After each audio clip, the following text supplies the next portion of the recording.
What's up? Here again with another Big Rob's food review for you. Doing the brisket bacon cheddar sandwich from Arby's.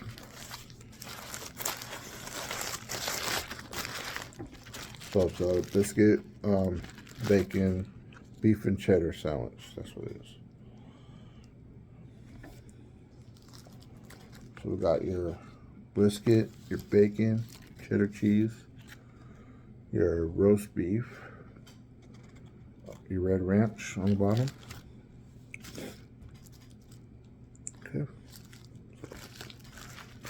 Here we go.